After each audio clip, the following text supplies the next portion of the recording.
You are required for nothing, least of all belief.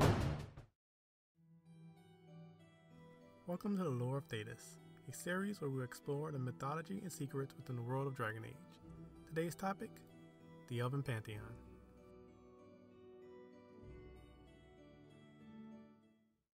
The Elven Pantheon, or Elvenuris, are the gods of the Elven people. While the worship of the Pantheon has diminished since the days of our Latin, they are still prayed to by the various Thedish clans in hopes of preserving what little remains of their culture. The Pantheon is made up of two sets of gods, the creators and the forgotten ones. The creators are comprised of 5 gods and 4 goddesses, and are credited by the Elven people for the gifts of the world, but not for creating the world itself. While the forgotten ones are spoken of as the malevolent counterparts to the creators, responsible for the disasters that befall the Elven people. The creators. Before the ages were named and numbered, when life was eternal and never changing, the elves ruled elgar'nan, from crystal-spired towers formed from magic, and those who guided them from palaces floating among the clouds were the creators. Elgar'nan, the god of vengeance, the Allfather, the elder of the sun, and he who overthrew his father, the leader of the Pantheon alongside Mathal, believed to be the first of the gods, who marked for his fury and how it destroyed all it touched. Elves would invoke his name when they sought retribution. Mathal, the great protector, the All-Mother, and goddess of love, often depicted as a dragon or a female figure with the head of a dragon and wings. Mathal was often sought to dispense justice among the people, and even settle disputes amongst the gods, prayed to when the elves required protection. falon'din, the guide and friend of the dead, the god of death and fortune, and Thornborrow's twin. Legends tell that from birth the twins were inseparable, accompanying one another as they guided elders on journeys of enlightenment. falon'din, after freeing a dying deer into the beyond, took the responsibility of carrying the dead past the veil when elves became mortal. Thornborrow, keeper of secrets, twin brother of falon'din, the god of secrets and knowledge, master of ravens' fear and deceit. Thornborrow gave elves the gift of knowledge and taught them loyalty and faith in family. As elves entered Uthenera, Thornborrow provided counsel to those seeking the secrets within dreams. Andrul, goddess of the hunt, known as Blood and Force and the Great Hunter, who watched over the animals and taught the elves to respect them. Andrul was a true hunter, wielding fierce weapons, such as her golden bow forged from a gathering storm and the screams of the southern wind, and a golden spear of unbearable heat, crafted from the radiance of stars. As she hunted animals as well as mortals, her followers would implore her not to make them her prey and sacrifice. Thedas, the heartkeeper and goddess of all domestic arts. She gave the elves fire and taught them how to weave rope and thread, and how to heal with herbs and magic. Thedas is often seen as Andrul's sister. While Andrul hunted, Thedas sang and practiced her craft, prayed to before a fire is kindled and after it is quenched. She is the protector of all who dwell close to a hearth, especially children. June, god of the craft, often cited as either brother to Andrul and Thedas or Thedas' husband. The dead say that before Thedas and June came to them, the elves roamed the lands with no purpose, eating only berries and nuts, shivering naked through the cold nights. It was June who came and taught them Thedas' lessons of how to make bows, arrows, and knives to hunt Andrul's gifts and shelter themselves from the cold. ghilan'nain, mother of the Hada and goddess of navigation. According to Thedish legend, ghilan'nain was once a mortal elven woman and Andrul's chosen. A huntress of the people, ghilan'nain was betrayed by an unknown hunter and was on the brink of death when Andrul came to her aid and transformed her into the first Hada, then rose her to the status of a god.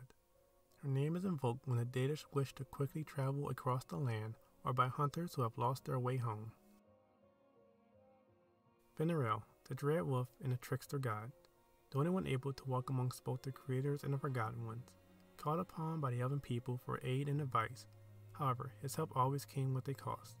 While he did fulfill those who requested his aid, he did so in unorthodox manners, yet even so, offerings were made to him as thanks.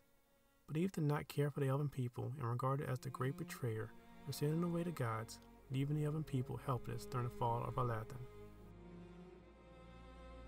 The Forgotten Ones. The Thedish tell stories of an ancient conflict between the creators and gods of Madness, known as the Forgotten Ones. While not much is known about these forgotten gods, even most of their names have been lost to time, befitting of their title. Lore says that they resided in the void, a place no mortal or god could have remained, and believed to have greatly resented the creators, even claiming that there are no gods, waging an endless war between them. The only names that have not been forgotten amongst these gods are Anaris, ghilan'nain, Darrenthal, and arguably fen'harel, as they saw him as one of their own. History. Revered in the time of elgar'nan, when time seemed endless amongst the elves, gifts of the world were given by the creators. From knowledge to magic, crafts, and guidance, the creators were worshipped and are rooted in the essence of all elven history. Temples were raised in their honor, with guards cast in spectacular armor to defend the sacred grounds. Elven, marked with vatislin of the gods they worship, would pray for months whether they required Mathal's protection or a blessed hunt from Andrul. The elves heard their words answered by the creators. However, with creation there is also corruption.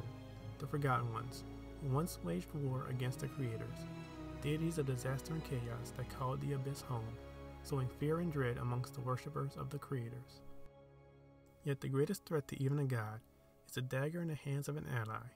fen'harel, the dread wolf, the trickster who was called brother by both the creators and the forgotten, told his brethren to return to their respective homes in the heavens and the abyss, so he may broker a peace between them, wanting to betray both and steal them away. Unable to aid their people, the elves were attacked by humans from far-off lands, sinking their lantern into the earth, stealing their lands, and even tainting their immortality. The elves were hunted as Andrul had taught them, their crafts broken in the absence of June, their way home lost without ghilan'nain to show them the way, the elves now enslaved in the ropes Celeste weaved, their knowledge given by Thornborrow stripped from their children, and even in death their souls hopelessly roamed without falon'din's guidance. No justice came from Mathal, nor vengeance from elgar'nan, only manful giggles of glee to howl from the trickster fen'harel who betrayed all his kin. The misconceptions. In truth, there were no gods, just masterful mages, who seized supremacy after a war long forgotten, revered as gods for their power and becoming corrupt tyrants in efforts to maintain it.